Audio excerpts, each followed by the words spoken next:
Hey tout le monde, Alicia, hey up in here, welcome to What's Up Girls, ok. Il y a encore mes Kinder de quand j'ai essayé les Kinder Joy pour la première fois. De toute façon, c'est sur mon TikTok. D'ailleurs, je vous donne rendez-vous sur mon TikTok personnel, Alicia Hey, si vous voulez voir une autre partie de ma vie en dehors de What's Up Girls. Bref, qu'est-ce que je voulais vous dire? Hey tout le monde, What's Up Girls, ok. Votre rendez-vous du lundi au vendredi. Non, mais n'importe quoi. Si, c'est ça. Putain, c'est un bordel. En plus, j'ai vu un commentaire sur la dernière vidéo qui dit: je suis tellement habituée à ce que tu dises What's up, pas au lieu de What's up, girls. Mais là, c'est bon, là, je me suis messed up. J'ai tout whipping. J'ai tout whipping, comme on dit. Ah, c'est n'importe quoi. Bref, c'est parti. Dans l'épisode d'aujourd'hui, dans la vidéo d'aujourd'hui, dans l'émission d'aujourd'hui, je sais pas comment vous appelez ça, dans notre rendez-vous d'aujourd'hui, on va parler une possible altercation qui est lieu entre Nicki et. Nicki. Oh là là là là. On va parler de Nicki et une altercation, mais rien à voir, mais une possible altercation entre Cardi B et Saweetie lors des Oscars. On va parler de Nicki Minaj qui, à ce qui paraît, traite mal ses employés. Bref, on va en parler ensemble. On va parler aussi de certaines sorties musicales qui nous attendent demain. Et il y a un truc que j'oublie, je crois. Ah, Miss Westy, don't try to test me. Bien évidemment, Northwest. Mais avant, comme d'habitude, rare bootleg. Là, ils ont sorti un modèle exprès, un deuxième modèle en collaboration avec Balou qui s'appelle Grosse Musique. Donc pour ceux et celles qui suivent Balou et moi sur Good Times, vous savez que voilà, c'est un fléau. Voilà, c'est un fléau. Il a touché tout le monde avec Grosse Musique et Ice Spice. Du coup, petit t-shirt Grosse Musique. Mais bref, comme vous savez, moi je suis dans le délire à chaque fois, donc je rep. Il y a une version avec Balou que j'ai pas portée d'ailleurs. Je pensais que c'était celle-là que j'avais mis. Il y a une version sans Balou, mais du coup là j'ai la version sans Balou. Bref, de toute façon, tous les liens importants sont en barre d'infos. Let's go. Donc, premier topic, on va parler de Miss Westy, parce que ça va être plutôt rapide. Voilà, il a été annoncé que Northwest allait sortir à seulement l'âge de 10 ans son tout premier album. Et d'ailleurs, son album, en plus, le titre qu'elle lui a donné, c'est un titre en l'honneur du tout premier album de son père qui s'appelle The College Dropout. Et elle va appeler The Elementary School Dropout. Donc, The College Dropout, c'est en gros quand tu abandonnes l'université. Et The Elementary School Dropout, c'est-à-dire quand tu abandonnes l'école primaire. Voilà. Donc, moi, je suis pressée de voir. En plus, franchement, moi, North, je sais pas vous, mais je suis fan. Voilà, je suis fan. Je sais que c'est un gros fléau, les enfants de stars ou les enfants stars tout court, qui sont connus très tôt, etc., etc. Je sais que c'est un très, très, très, très gros fléau. Donc, on verra comment, avec l'âge, à 15, 16, 17, 18, 20, 25, elle va s'en sortir. Comment elle va, tu vois, si elle va pas tomber dans la drogue, si elle va pas des trucs de ouf. Mais en attendant, pour ce qui est de maintenant, j'avoue que je suis fan. Dans le sens où sa créativité est exploitée à 100%. Voilà, moi quand je la vois faire des make-up de full face rose, jaune, orange, faire des looks de ouf, avoir des coiffures tout le temps différentes, se coiffer toute seule, la manière dont elle s'habille, etc., etc.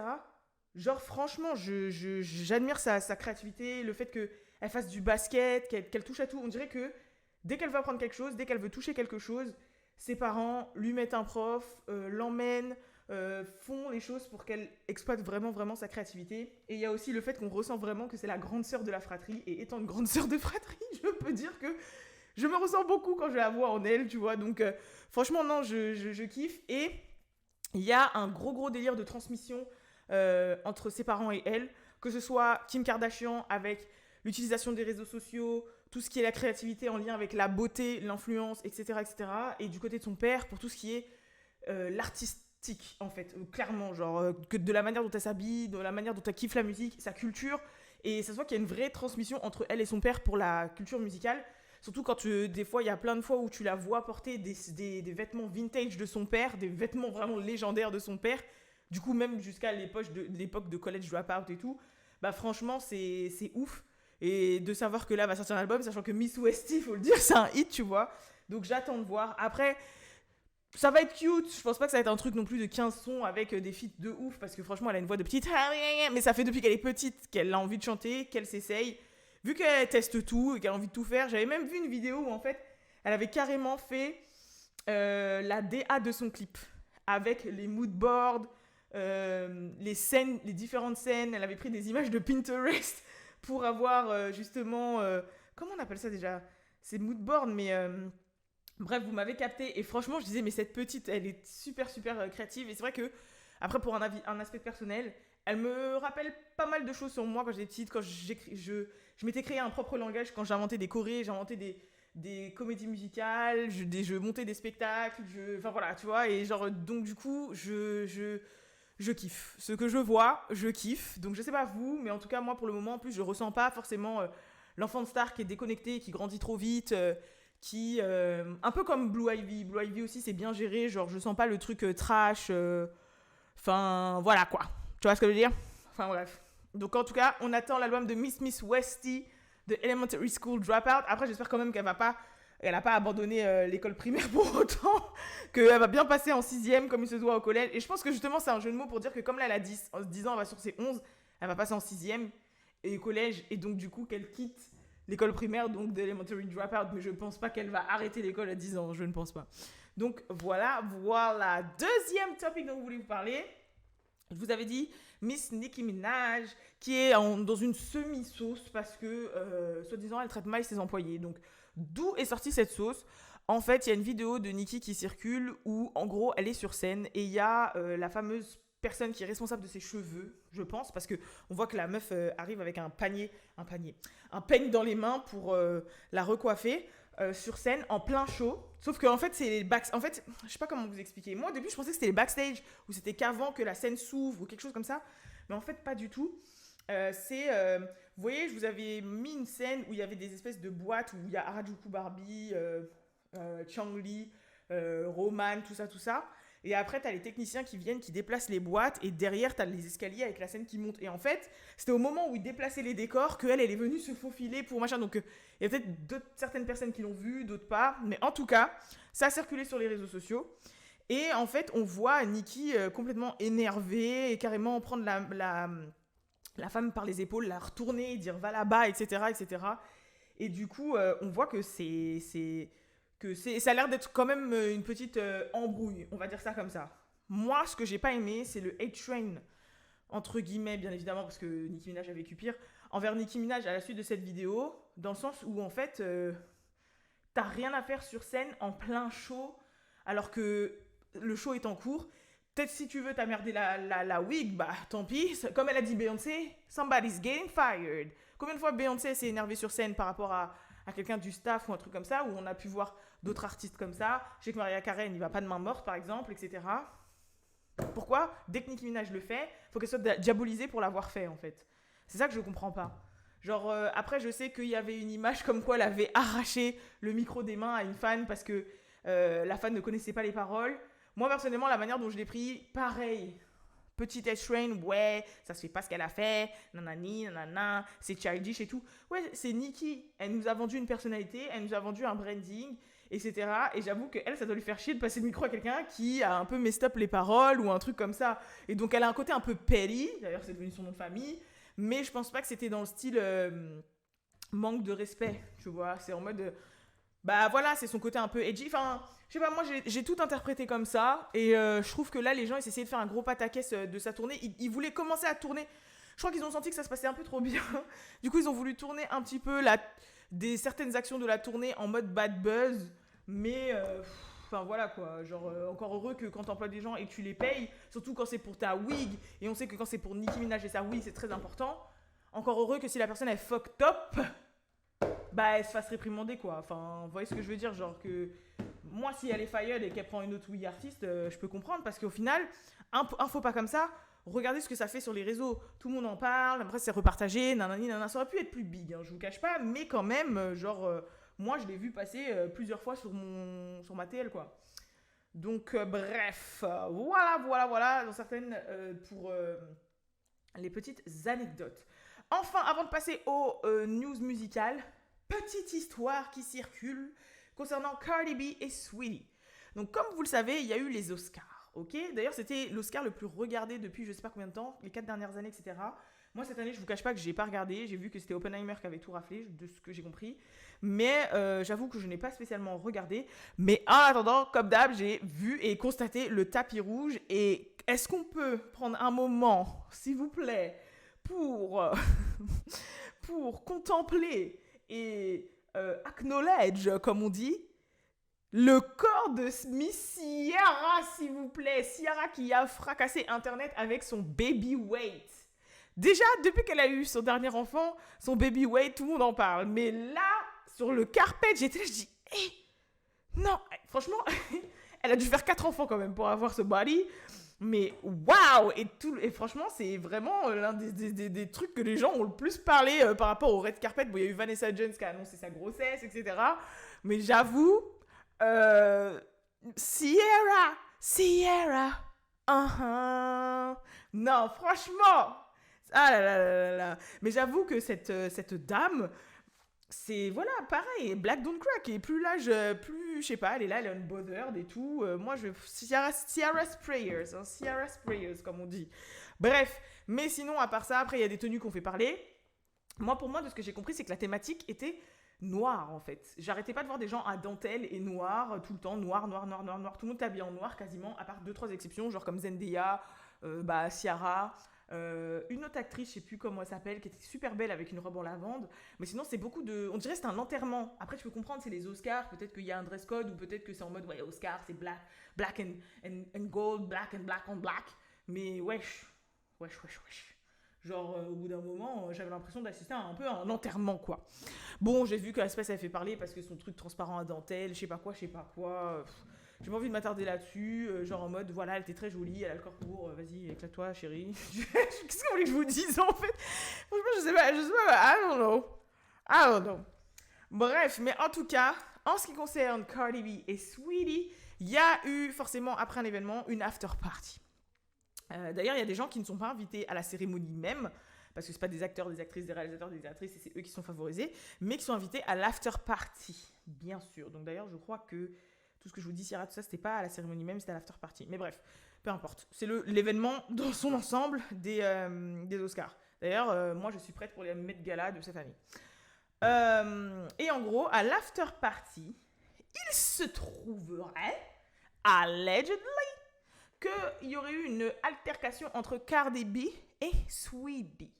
Donc, tout a commencé quand, après la soirée, Cardi B est rentrée chez elle, a fait un live, et a commencé le live en étant au téléphone avec quelqu'un, en disant, en mode, bitch, tu sais pas ce qui vient de se passer, tu sais pas sur qui je suis tombée à la soirée. Je dis direct, je lui ai parlé français, tatati, tatata, nanani, nanana, attends, vas-y, le live s'est lancé, je te rappelle après pour te raconter les détails, je sais pas quoi. Live right now, so I can't tell you.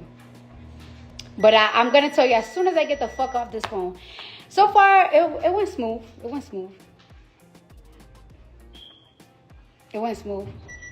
I definitely ran into somebody. You know me. I don't play that shit. But I'll call you later because I'm on live. I'll tell you all the Tiana later. Bye. All right. Elle a accroché, les gens commençaient à chercher, et là, il y a un witness, donc un témoin, qui a témoigné anonymement sur les médias, je sais plus c'est quel média, TMZ, je sais pas quoi, bref, on s'en fout, et qui a dit que il avait vu Cardi B et Saweetie échanger des mots de manière assez brutale, et que genre je crois c'était en mode du style si je vous retrouve c'est là, mais en gros de ce que j'ai compris dans l'idée des termes c'était en mode ouais t'as quoi à dire maintenant, je suis en face de toi, qu'est-ce que t'as à dire, ouais c'est comment tu parles sur moi, en gros qu'est-ce que t'as à dire maintenant que je suis là, viens on se règle. C'était un peu ça de ce que j'ai compris, mais c'est pas aller aux mains et tout le bordel, mais en mode voilà. Donc, il n'y a rien qui a été plus ou moins démenti. Il y a juste un pote à Cardi B qui s'appelle Ken Barbie, qui a un Twitter qui est plus ou moins suivi, qui a dit que c'était faux. Mais après, est-ce que quelqu'un a de knowledge, lui, je sais pas. Mais alors que les gens savent qu'il est proche de Cardi, mais bon, il n'y a que lui qui a parlé, genre même Cardi n'a pas parlé. Enfin, en tout cas, pas à ma connaissance. Donc, si jamais il y a des gens qui ont entendu un peu plus pour cette histoire, n'hésitez pas à dire dans les commentaires. Mais moi, à ma connaissance, j'ai pas vu spécialement Cardi en parler. Et en fait, moi, carrément, ce que je me suis dit, direct, je vous cache pas, ce que je me suis dit direct, c'est qu'il n'y a eu aucune altercation. C'était pas Saweetie. En plus, Saweetie, après, elle a fait un live pour dire qu'elle avait 25 millions de bijoux sur elle, Rich TVs et tout. Moi, je pense pas spécialement qu'il y a eu une altercation. Je pense juste que c'était pour faire parler parce qu'elle sort son single Miami Enough, là, je sais pas quoi, ce vendredi. Voilà. Parce que c'est quoi l'intérêt de lancer un live et de parler 5 minutes avec ton ou ta pote au téléphone pour lui dire que tu t'es embrouillé avec quelqu'un toi qui de base n'es pas tellement friande que ta vie privée soit étalée sur les réseaux, que t'en as marre de te faire harceler, t'en as marre de te faire insulter, t'en as marre d'être dans les bad buzz, t'en as marre d'être dans les bifs et tout. Et genre, tu fais un move qui va te faire être dans les bifs, en fait. Et tu sais que les gens vont parler, les gens vont spéculer, les gens vont machin, sur un bif après une soirée. Et comme par hasard, ce bif rappelle un petit peu quand elle s'est battue avec Cardi B, avec Nicki Minaj, etc., etc. Donc moi, je me suis dit, comme par hasard, il y a ça, elle va laisser les gens spéculer, elle va pas parler de qui en fait c'était, si c'est vraiment arrivé ou pas arrivé, elle va laisser les gens s'inventer une vie, comme ça, elle sera sur toutes les bouches, et quand son prochain single il sort vendredi, et bah ça lui servira. Sweetie, je pense par la même occasion, c'est un peu un dommage collatéral, mais ça lui fait aussi de la free promo, donc pourquoi parler voilà quoi, pourquoi parler moi je pense que c'est juste ça, hein. Je pense vraiment que c'est un peu un coup de com', mais qu'elle s'est biffée avec personne. Non mais vraiment, hein, je pense vraiment que c'est biffé avec personne, parce que ça faisait un peu bizarre. Tu lances un live, t'es là, ouais meuf, c'est pas qui j'ai run to et tout, nanana, vas-y t'inquiète, je te raconte et tout, ouais la personne. Alors que t'es là en train de dire, ouais j'en ai marre d'être dans les bifs, tu vois. De toute façon, en personne présente, avec qui tu veux te biffer, avec qui t'as une histoire de bif, moi après, même si on connaît pas toutes tes histoires, à part Sweetie quoi. Tu vas te biffer avec qui Margot Robbie. Non mais faut se parler quelque chose que je dis ou pas. Donc bon, pas que je veux pas, mais voilà quoi. Bref, en tout cas, point sorti, parce que là je les ai sous les yeux. Donc demain, nouveau single de Hailey Bailey, qui s'appelle Hands On ou quelque chose comme ça. Franchement, au début, quand j'ai vu la jaquette et que j'ai entendu plus ou moins l'extrait qu'elle a posté sur Insta, je me suis dit, ah ouais, c'est les titres de Beyoncé, elles vont suivre Beyoncé dans sa era country. Parce que c'est un peu du son Taylor Swift-esque, ce que j'ai entendu. Et après, j'ai réfléchi, je me suis rappelé, et d'ailleurs, on avait réagi à cet extrait d'émission quand on faisait les lives What's Up Girls. D'ailleurs, je pense reprendre les lives pour ceux que ça intéresse. Il y aura toujours ces vidéos-là, vous inquiétez pas. Mais bref, voilà. Et en fait, on avait réussi à cette émission et elle avait chanté des chansons un peu pop rock et ça lui allait trop bien de chanter ce style, vraiment genre avec sa voix et tout, elle avait tué ça. C'était un medley dans l'émission de Jimmy Fallon avec sa sœur et tout, et franchement, elle avait vraiment tué ça. Et je pense qu'elle a vu les retours, je pense qu'elle a senti que c'est un style qui lui correspondait pas mal, et en plus un style qui va toucher plus large, faut dire, enfin, clairement, hein, voilà, faut parler français. Et en mode, en plus, sa bigomie, Beyoncé, qui va rentrer dans une ère un peu country, pop country et tout, pourquoi pas sauter dans le train et voilà. Donc demain, il y a le clip qui sort. Le single, moi, je trouve que ce style musical lui va bien. Qu'on puisse aimer ou pas, que ce soit notre style ou pas. Franchement, moi, je pense que Hailey, elle va être très forte dans cette comment on dit déjà, dans cette art, dans cette catégorie, comment on dit. Bref, vous m'avez capté, et j'attends de voir ce que ça va donner. Il y a Megan Thee Stallion qui a enfin annoncé qu'elle fait une tournée internationale depuis 2019, elle n'en avait pas fait. Moi, j'avais vu sa première scène, je l'avais vue en 2019, c'est là où je l'avais interviewée avec Balou et tout, et depuis, elle n'était pas spécialement revenue en Europe pour faire un show, etc. Donc là, elle a annoncé ses dates, mais en tout cas, voilà, Megan Thee Stallion en tournée. Sa tournée commencerait au mois de mai, donc avec un peu de chance, son passage en Europe se fera fin août, début septembre et pas en juin-juillet, car je ne pourrais pas y aller. Et j'en ai marre de rater des événements, je n'en peux plus. Bref, mais j'en peux plus, ok? J'en peux plus avec toi. Non, mais d'accord, c'est pas, t'inquiète, maman t'aime, mais hein, bon. En plus, il commence à y avoir des rumeurs qui disent que c'est la dernière tournée possible de Nicki et tout. Fais chier, hein? Mais je t'aime quand même. Mais t'es pas encore né, tu fais chier.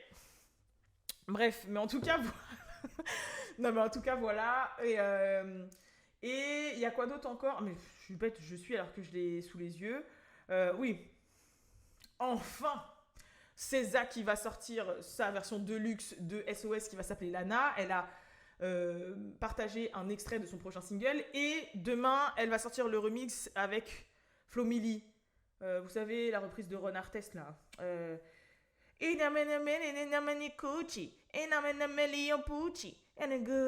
lose me, voilà, never lose me. Je suis désolée. Moi, en fait, c'est que j'ai tellement saigné le son original qui est de 42 Doug, Ron Artest là. Je l'ai tellement saigné, carrément, c'était mon son que je mettais quand j'allais à la salle, Back in September, tout ça. Qu'en fait, quand j'écoute la version Never Lose Me de Flo Milli, je l'aime bien, mais c'est pas ma version, genre en mode quand j'écoute, Voilà, pour moi, en fait, c'est comme quand tu connaissais le son original que t'as saigné, et quand t'as la reprise, bah t'as un peu mal à te la prendre, bah là ça fait pareil. Voilà, ça me fait pareil. En plus, pour moi, ils sont sortis très peu de temps l'un après l'autre, donc voilà. Et sinon, bah, TikTok qui risque d'être banni aux États-Unis. Donc, faut savoir que, je sais pas si c'est le Sénat, enfin bref, le Congress, je sais pas c'est quoi la traduction du Congress en France, mais c'est comme si nous c'était l'Assemblée nationale, entre guillemets, a voté pour que TikTok soit banni des États-Unis. Et TikTok ne sera pas banni à une seule condition, si TikTok accepte de vendre des parts aux États-Unis. Voilà, donc après, à voir s'ils vont accepter ou pas. Mais il risque de ne plus avoir TikTok aux États-Unis. Et comme la France est des gros suceurs des États-Unis, c'est possible que si ils voient ça, ils suivent ou pas, j'en sais rien. Mais en tout cas, il risque d'avoir un petit changement dans le système. Après, je pense que les États-Unis ont assez de grosses entreprises pour pouvoir racheter les parts de TikTok. Encore, il faut-il que les créateurs de TikTok, qui est une boîte, à la base c'est un mec de Singapour, mais la boîte est chinoise, accepte de vendre des parts ou se plie aux États-Unis, quoi. C'est un petit peu relou, sachant que c'est un très très gros marché. Voilà. En tout cas, c'est tout pour les news. Moi, je vous donne rendez-vous à demain. Après, il y avait de petites news. Il y a Cash Doll qui a annoncé son deuxième enfant. Il y a Sexy Red qui fait encore parler parce qu'elle aurait couché avec le youtubeur Adin Ross. Mais on ne sait pas si c'est de la promo parce qu'elle va sortir un autre truc. Il y a des petits trucs qui ont glissé de ci, de là, tu vois. Mais voilà. C'est tout pour moi. En tout cas, je vous fais de gros bisous et je vous donne rendez-vous à la prochaine pour la prochaine vidéo. Peace!